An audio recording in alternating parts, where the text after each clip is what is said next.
Chapter number 4 carbon અને તેના સંયોજનો વિશે વિગતવાર અભ્યાસ કરીશું। તો કે બોર્ડમાં આ ચેપ્ટરનો ગુણભાર કેટલો છે?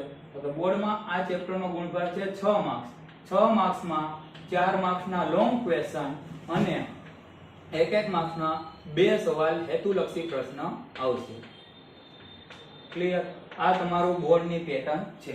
હવે આપણે આગળ વધીએ તો કે આ ચેપ્ટરમાં કઈ રીતથી પૂછાશે, કઈ રીતથી થિયરી આવશે, તો ખાસ ધ્યાન રાખજો અને તમારું નોટ અને પેન સાથે લઈને જ આ વિડિયો જોજો, કારણ કે હું આમાં જે તમને નાના શોર્ટ ટોપિક કહીશ, કી પોઈન્ટ કહીશ, એ ખાસ તમે લખી રાખજો, કારણ કે હેતુલક્ષીમાં ખાસ મોસ્ટ ટાઈમ બી છે।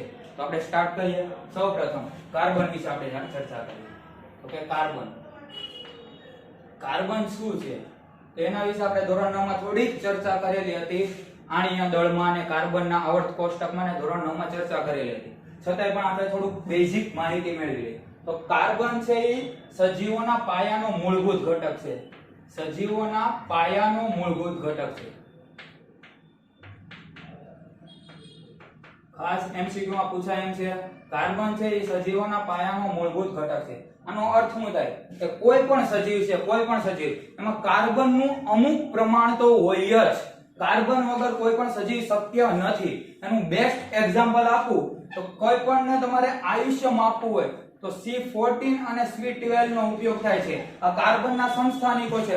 હું તમને આગળ સમસ્થાનિક આવશે કાર્બનના, એમાં આના વિશે વિગતવાર ચર્ચા કરીશ, પણ એ યાદ રાખજો। ખાસ કરીને એટલે તમને કહે છે કે સજીવોના પાયાનો મૂળભૂત ઘટક છે। હું કામ ને તો કે સાયન્ટિસ્ટો પણ કોઈ પણ વસ્તુની ઉંમર માપવા, આયુષ્ય માપવા માટે C14 નો ઉપયોગ કરે છે। આના વિશે આપણે સમસ્થાનિકોમાં વિગતવાર હું ચર્ચા કરીશ। આ ખાસ કરીને કી પોઈન્ટ તરીકે યાદ રાખ લેજો, ખાસ કરીને એમસીક્યુ માં પૂછાય છે। બીજું, કાર્બનનું પ્રમાણ કેટલું છે તો ખાસ યાદ રાખજો, 0.02% કાર્બન કાર્બોનેટ સ્વરૂપે હોય, બાયકાર્બોનેટ સ્વરૂપે હોય, કોલસા સ્વરૂપે હોય અને પેટ્રોલિયમ સ્વરૂપે હોય। 0.02% કાર્બોનેટ, બાયકાર્બોનેટ। કાર્બોનેટ અને બાયકાર્બોનેટ ની ચર્ચા આપણે ચેપ્ટર નંબર 1 માં કરેલી છે। કાર્બોનેટ કોને કહેવાય, બાયકાર્બોનેટ કોને કહેવાય? તમારા બધાના ઘરમાં તમે કાર્બોનેટ અને બાયકાર્બોનેટ નો ઉપયોગ કરો જ છો। ખાસ કરીને કપડા ધોવાનો સાબુ સોડિયમ બાયકાર્બોનેટ છે, ખાવાનો સોડા સોડિયમ કાર્બોનેટ, બાયકાર્બોનેટ, આ બધાનો તમે ઉપયોગ કરો જ છો, કાર્બોનેટ અને બાયકાર્બોનેટનો। બીજું છે કોલસો અને પેટ્રોલિયમ। કોલસાનો બધાને વિગતવાર નોલેજ છે કે કોલસાની આખી રચના પ્રવિધિ છે, એના વિશે આપણે પછી ચર્ચા કરીશું। પેટ્રોલિયમના તમને ખબર છે પેટ્રોલનો યુઝ થાય છે, એને બનાવવાનું શુદ્ધિકરણમાં ખાસ કરીને કાર્બન બહુ મહત્વનો ભાગ ભજવે છે, અને ત્યાં કેટલા ટકા છે? 0.02% માં આ બધું આવી જાય છે, કાર્બોનેટ, બાયકાર્બોનેટ, કોલસો અને પેટ્રોલિયમ। અને બાકીનો 0.03% કાર્બન ડાયોક્સાઇડ સ્વરૂપે હોય છે પૃથ્વીની, કાર્બન ડાયોક્સાઇડ સ્વરૂપે। ખાસ યાદ રાખજો, આ બે વસ્તુ ખાસ પૂછાય એમ છે। 0.02% કાર્બોનેટ, બાયકાર્બોનેટ, કોલસા અને પેટ્રોલિયમ, અને 0.03% કાર્બન ડાયોક્સાઇડ સ્વરૂપે છે। આવી રીતે કાર્બનનું વિભાજન થયેલું છે। ખાસ તમને બોર્ડમાં પૂછે કે ભાઈ 0.02% કયા એમ છે, આપેલ એમસીક્યુ પૈકી જણાવો કે કેમાં છે, તો ખાસ કરીને અલગ એમસીક્યુ આપી દે, એમાંથી ગમે એક આપી દે, ખાલી જગ્યામાં પૂછી શકે આ 0.03% તો કાર્બન ડાયોક્સાઇડ। આવી રીતે નાના કી પોઈન્ટ ખાસ કરીને તમારી નોટબુકમાં લખી રાખજો, ખાસ તમારે હેતુલક્ષી પ્રશ્ન માટે પૂછાય એમ છે। ક્લિયર થયું? કાર્બનનું કે પેલું સજીવોના પાયાનો મૂળભૂત ઘટક છે, 0.02% કાર્બોનેટ, બાયકાર્બોનેટ, કોલસો અને પેટ્રોલિયમ, અને 0.03% કાર્બન ડાયોક્સાઇડ સ્વરૂપે હોય છે। ખાસ યાદ રાખજો, કાર્બનનો બહુ મહત્વનો ઉપયોગ છે, ખાસ કરીને પૃથ્વીનું વાતાવરણ ગરમ રાખવામાં કાર્બનનો ખાસ મહત્વનો ભાગ છે, કાર્બન ડાયોક્સાઇડનો। ખાસ કરીને આના વિશે ચર્ચા આપણે ગ્રીન હાઉસ અસરમાં હું તમને વિગતવાર આની ચર્ચા આપીશ। ક્લિયર થાય છે મારી વાત? હવે આપણે આગળ જોઈએ આયનીય બંધ અને સહસંયોજક બંધના ગુણધર્મ।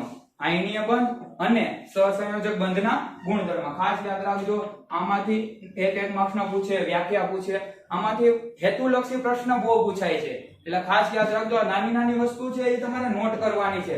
તમારું 10મું ધોરણ છે, અત્યારે નહીં સિરિયસ થાવ તો ક્યારેય નહીં થાવ, એટલે આવું બધું જે નાની કી પોઈન્ટ છે એ તમારે નોટબુકમાં લીટી કરી અને તેમાં લખી નાખવાનું છે કે ભાઈ આ 0.02% લખ્યું તો આવું બધું લખી નાખવાનું, 0.03% લખ્યું આવું બધું લખી નાખ્યું. હવે ગુણધર્મ આવશે તેમાં હું જ્યાં જ્યાં તમને કહું છું કે એ પોઈન્ટ લખવાના છે એ લખવાના છે. ક્લિયર થાય છે?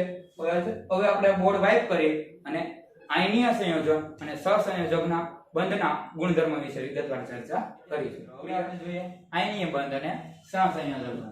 તો આયનીય બંધ કોને કહેવાય પહેલા તો એ સમજી લઈએ. આયનીય બંધ તો ખાસ કરીને ધ્યાન રાખજો, આયનીય બંધ કોને કહેવાય કે જે બંધમાં આયનો ભેગા મળીને બંધ બનાવતા હોય. આયનો ભેગા મળીને બંધ બનાવે, ભેગા મળીને બંધ બનાવતા હોય એવા બંધને શું કહેવાય? આયનીય બંધ. હવે બધાને એવો સવાલ થાય સર આયન એટલે શું?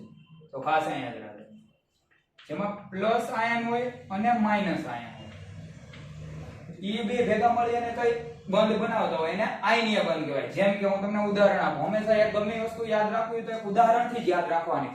જાપાનની ટેકનિક છે, ખાસ યાદ રાખવી. તો કોઈ પણ તમને ઉદાહરણથી, જેમ કે ચિત્ર જોતો હોય તો તમને કેમ યાદ રહી જાય, એવી રીતે કોઈ પણ વસ્તુ યાદ રાખવી તો ઉદાહરણથી યાદ રાખવાની. જેમ કે નિમકનું ઉદાહરણ લઈ લો, NaCl. તો ખાસ કરીને આમાં કઈ રીતે રચના થાય તો કે Na+ હોય અને Cl- હોય. આ જે આને બંધ બનાવ્યો છે પ્લસ અને માઈનસ ભેગા મળી જે બંધ બનાવે છે એને શું કહેવાય છે? આયનીય બંધ. સહસંયોજક બંધ કોને કહેવાય? જે બંધમાં ભાગીદારી કરતા હોય. શું કરતા હોય? ભાગીદારી કોની કરતા હોય? ઇલેક્ટ્રોનની. એની કરતા હોય?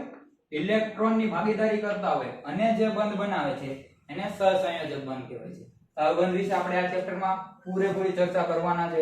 એટલે હું અહીંયા સાવ નાનું એવું લઈ લીધું કે ભાઈ ઇલેક્ટ્રોનની ભાગીદારીથી જે બંધ બનાવે છે એને સહસંયોજક બંધ કહેવાય છે. એટલે ધીમે ધીમે આગળ આવશે મિથેન ને બધામાં એમાં તમને આખા સહસંયોજક બંધ ક્લિયર તમને કટ સમજી. આયનીય બંધ એટલે મેં લીધો કારણ કે પેલા ચેપ્ટરમાં આવે છે, છતાં મેં તમને બ્રીફમાં માહિતી આપી દીધી કે NaCl જોઈ લો, પ્લસ અને માઈનસ વચ્ચે જે આયનો ભેગા થઈને બંધ બનાવે એને આયનીય બંધ કહેવાય છે.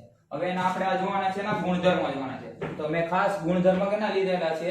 તો મેં ગુણધર્મ લીધેલા છે આયનીય બંધ અને સહસંયોજક બંધના ગુણધર્મ તફાવત સ્વરૂપે લીધેલા છે. હું કામ ને? કારણ કે આપણે તફાવતના મુદ્દા હોય તો એ ઝડપથી યાદ રહે. તફાવતના મુદ્દા હોય તો આપણે ઝડપથી યાદ રહે. તો પહેલું જોઈએ તફાવતનો પહેલો મુદ્દો જોઈએ, તેના ઉત્કલન બિંદુ અને ગલન બિંદુ. ઉત્કલન બિંદુ અને ગલન બિંદુ પ્રમાણમાં ઊંચા હોય છે. પ્રમાણમાં ઊંચા હોય છે. સહસંયોજક બંધમાં ગલન બિંદુ અને ઉત્કલન બિંદુ પ્રમાણમાં નીચા હોય છે. હવે જોઈ લે, આપણે સમજીએ તો ઉત્કલન બિંદુ અને ગલન બિંદુ કોને કહેવાય? ખાસ યાદ રાખજો, ઉત્કલન બિંદુ અને ગલન બિંદુ માટે એક જ આપણે ઉદાહરણ યાદ રાખવાનું છે જે આપણે બધાને ખબર છે અને બધાને સરળતાથી યાદ રહી જાય. જેમ કે હું પાણીનું ઉદાહરણ રાખું. પાણી ક્લિયર થાય છે? પાણીને હું 100 ડિગ્રી સેલ્સિયસે ગરમ કરું છું. કેટલા ડિગ્રી સેલ્સિયસ? 100 degree Celsius. તો કેમાં રૂપાંતર થાય છે? વરાળમાં. આ બધું નાના છોકરાને ખબર હોય. અને 0 ડિગ્રી સેલ્સિયસે કરું છું ત્યારે બરફમાં રૂપાંતર થાય છે. આટલું બધાને ખબર છે કે ફ્રીજમાં હોય 0 ડિગ્રી સેલ્સિયસે બરફ અને 100 ડિગ્રી સેલ્સિયસે વરાળમાં. તો ખાસ યાદ રાખવાનું, આ કેવું છે? પ્રવાહી છે. આ સામાન્ય માહિતી છે, છઠ્ઠા વાળાને ખબર હોય. આ વાયુ છે અને આ છે ઘન. તો ગલન બિંદુ અને ઉત્કલન બિંદુ ખાસ ધ્યાન તમારું અહીંયા હોવું જોઈએ. પ્રવાહીમાંથી વાયુમાં જાય છે ત્યારે જે તાપમાને પ્રવાહીમાંથી વાયુમાં ફરી જાય છે, એને શું કહેવાય છે? એનું ઉત્કલન બિંદુ કહેવાય છે. અને જે તાપમાને પ્રવાહીમાંથી ઘનમાં ફરી જાય છે, એને શું કહેવામાં આવે છે? ગલન બિંદુ. આઈ થિંક આ બધાને ક્લિયર થઈ ગયું. તમારા જે ચોપડામાં છે એ ખાસ આ લખી નાખજો કી પોઈન્ટ તરીકે. ગલન બિંદુ, ઉત્કલન બિંદુ. પ્રવાહીમાંથી વાયુમાં ફરી જાય ઉત્કલન બિંદુ, પ્રવાહીમાંથી ઘનમાં વહી જાય ગલન બિંદુ. આના કેવાય? પ્રમાણમાં ઊંચા હોય છે. આના કેવાય છે? પ્રમાણમાં નીચા હોય છે. યાદ રાખવાનું. આયનીય બંધમાં હું કામને ઊંચા હોય? તો પ્લસ માઇનસ નો મજબૂત બંધ હોય, પ્લસ માઇનસ નો કેવો બંધ હોય? મજબૂત બંધ હોય.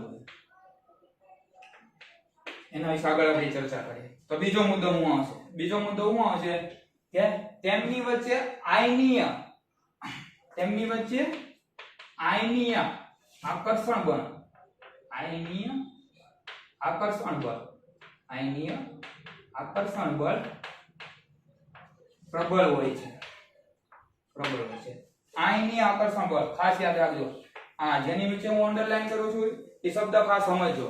આયનીય આકર્ષણ બળ એટલે NaCl નું હું લઈ લઉં છું, NaCl તો આમાં શું હોય છે? Na પ્લસ અને Cl માઈનસ આ બંને કેવા છે? આયનો છે. આયનો છે. અને એની વચ્ચે જે આકર્ષણ બળ લાગે છે, એ કેવું હોય છે? પ્રબળ હોય છે. આકર્ષણ બળ કેવું હોય છે? પ્રબળ હોય છે. હલો, મેગ્નેટ ની વાત કરી લો. મેગ્નેટ હોય, બંને મેગ્નેટ N અને S ધ્રુવ, મેગ્નેટ લઈ લઉં છું S અને N, આ બાજુ લઈ લઉં છું S અને N. તો આની વચ્ચે કેમ આકર્ષણ બળ પ્રબળ હોય છે? એવી જ રીતે આની વચ્ચે આકર્ષણ આયનો વચ્ચેનું આકર્ષણ બળ કેવું હોય છે? પ્રબળ હોય છે. એવી જ રીતે આનો બીજો મુદ્દો શું આવશે? તેમની વચ્ચે આણ્વીય આકર્ષણ બળ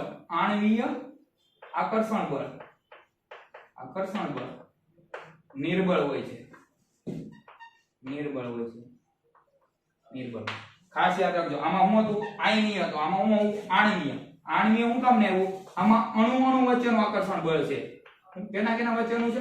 અણુ વચ્ચેનું. અને આમાં આયનો વચ્ચેનું છે. ખાસ ક્લિયર કરજો. આમાં હું કામ ને આણ્વીય આવ્યું? અણુ વચ્ચેનું છે. આમાં શું છે? આયનો વચ્ચેનું છે. એટલે આમાં શું આવશે? આયનીય આકર્ષણ બળ કેવું હોય છે? પ્રબળ હોય છે. આણ્વીય આકર્ષણ બળ કેવું હોય છે? નિર્બળ હોય છે. એની ઉપરથી જ આપણે આ કહીએ કે ગલનબિંદુ ઉત્કલન બિંદુ પ્રમાણમાં નીચા હોય છે, ગલનબિંદુ અને ઉત્કલન બિંદુ પ્રમાણમાં ઊંચા હોય છે. ખાસ યાદ રાખજો. બે ટોપિક ક્લિયર કરજો. પેલું હું કીધું? ગલનબિંદુ અને ઉત્કલન બિંદુ ઊંચા હોય છે. હું કામ ને? એમની વચ્ચે આયનીય આકર્ષણ બળ પ્રબળ હોય છે. ગલનબિંદુ અને ઉત્કલન બિંદુ નીચા હોય છે. હું કામ ને? આણ્વીય આકર્ષણ બળ નિર્બળ હોય છે. તો જ આ બે વસ્તુ થાય. આ બંને મુદ્દા એકબીજાને કોરિલેટમાં છે. જો આવું હોય તો જ આવું થાય ને આવું હોય તો જ આવું થાય. ક્લિયર કરજો. આ બે મુદ્દા એકબીજાને કેવા છે? રિલેટેડમાં છે. ક્લિયર થાય છે? ક્લિયર કરજો. ત્રીજો મુદ્દો, સહસર આયનીય બંધ બનાવતા હોય ઈ તેમના જલીય દ્રાવણ અથવા તો પીગળેલ અવસ્થામાં વિદ્યુતના વાહક છે.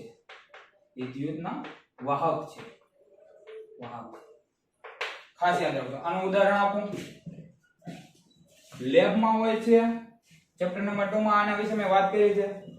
pH 7 વાળું પાણી હોય. pH કેટલા વાળું? 7 વાળું. નિસ્યંદિત પાણી ક્યારે વિદ્યુતનું વહન કરતું નથી. pH જેની 7 હોય એ પાણી ક્યારે વિદ્યુતનું વહન કરતું નથી. હવે જો આને વિદ્યુતનું વહન કરાવવું હોય તો એમાં થોડુંક અમથું NaCl નાખી દેવાનું. થોડુંક માત્રામાં NaCl નાખો એટલે વિદ્યુતનું વહન કરે છે. જેમ કે આપણા ઘરે આવતું પાણી એ વિદ્યુતનું વહન કરે છે. હું કામ ને? એમાં અશુદ્ધિ હોય છે. કહેવાનો અર્થ શું છે કે આ ધારો કે મેં તમને પહેલા કીધું હતું NaCl કેવો છે? આયનીય બંધ ધરાવે છે. હવે એને હું જલીય દ્રાવણમાં નાખું તો એ શું કરશે? વિદ્યુતનું વહન કરશે. સમજો મારી વાત. NaCl ને હું જલીય દ્રાવણમાં નાખું એટલે એ શું કરશે? વિદ્યુતનું વહન કરશે. તો એટલે હું કીધેલું છે તેના જલીય દ્રાવણ અથવા પીગળેલ અવસ્થામાં વિદ્યુતના વાહક હોય છે. ખાસ ઉદાહરણ યાદ રાખ લેવાનું. એક પાણી લો બીકરમાં, pH 7 વાળું નિસ્યંદિત, એમાં થોડુંક નિમક નાખશો એટલે એ શું કરશે? વિદ્યુતનું વહન કરશે. જો આ વિદ્યુતના સુવાહક હોય તો સામેવાળા શું થાય? વિદ્યુતના અવાહક.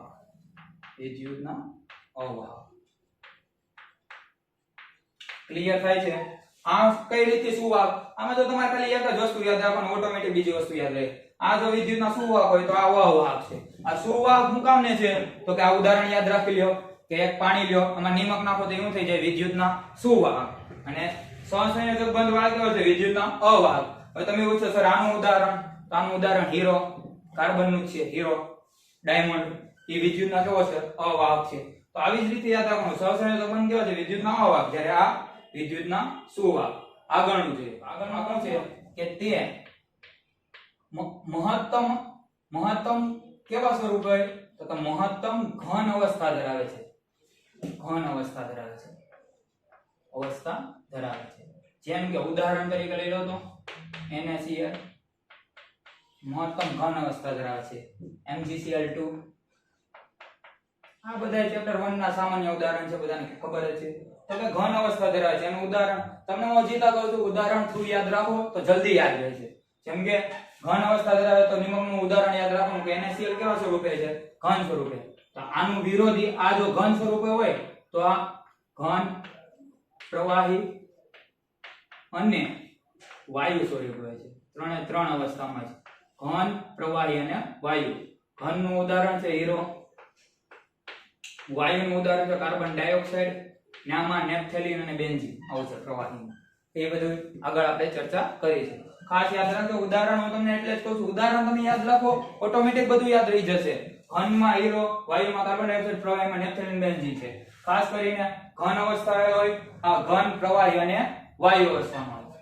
છેલ્લો અને લાસ્ટ મુદ્દો તે પાણીમાં સુદ્રાવ્ય હોય છે. કેમાં હોય છે? પાણીમાં સુદ્રાવ્ય હોય છે. આ જો સુદ્રાવ્ય હોય તો આ કેવા હોય છે? અદ્રાવ્ય. ક્લિયર થાય છે? એટલું ક્લિયર કરજો પહેલા. જો આ સુદ્રાવ્ય હોય તો આ અદ્રાવ્ય છે. આનું ઉદાહરણ આપું તો આપણે NaCl વાળું ફેવરિટ ઉદાહરણ, અને બધાને નાના છોકરાને આવડતું હોય કે NaCl એટલે નિમક થાય અને એ પાણીમાં તમે નાખો તો પાણીમાં દ્રાવ્ય થવાનું જ છે. તો NaCl વાળું ઉદાહરણ લઈ લો. હવે જો આ કેમાં છે? પાણીમાં અદ્રાવ્ય છે. કેમાં છે? પાણીમાં અદ્રાવ્ય. અને કાર્બનિક દ્રાવકોમાં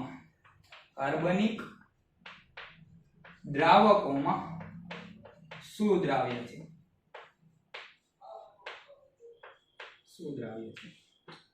કાર્બનિક દ્રાવકોમાં સુદ્રાવ્ય છે. આ કી પોઈન્ટ તરીકે લખી નાખજો. જ્યારે કાર્બન અને તેના નામકરણ આવશે ત્યારે હું તમને સમજાવીશ ઇથેનોલ અને આલ્કોહોલ માં કઈ રીતથી કાર્બનિક દ્રાવકોમાં સુદ્રાવ્ય છે અને પાણીમાં અદ્રાવ્ય છે એ હું તમને ત્યારે સમજાવીશ. ક્લિયર થાય છે? ફરીથી એકવાર રિવાઇઝ કરી લેજો. ઉત્કલન અને ગલનબિંદુ કેવા હોય છે? ઊંચા હોય છે, નીચા હોય છે. પછી તેના આંતર આયનીય આકર્ષણ બળ કેવું હોય છે? વધારે હોય છે. આણ્વીય આકર્ષણ બળ કેવું હોય છે? ઓછું હોય છે. પીગળેલ અવસ્થામાં વિદ્યુતના સુવાહક હોય છે, આ અવાહક હોય છે. ઘન સ્વરૂપે દર્શાવે છે, ઘન, પ્રવાહી અને વાયુ સ્વરૂપે હોય છે. પાણીમાં સુદ્રાવ્ય હોય છે. જો આ પાણીમાં સુદ્રાવ્ય હોય તો આ કેવા થાય? અદ્રાવ્ય. અને કાર્બનિક દ્રાવકોમાં સુદ્રાવ્ય. ખાસ હજીતા કહું છું, આ કી પોઈન્ટ તરીકે લખી નાખજો. ખાસ પૂછાય એમ છે કે સહસંયોજક બંધ ધરાવતા સહસંયોજક બંધ ધરાવતા સંયોજનો કેમાં સુદ્રાવ્ય હોય છે? તો કે ખાસ યાદ રાખજો, કાર્બનિક દ્રાવકો. ક્લિયર થાય છે? હવે આપણે આગળનું નેક્સ્ટ વિડિયોમાં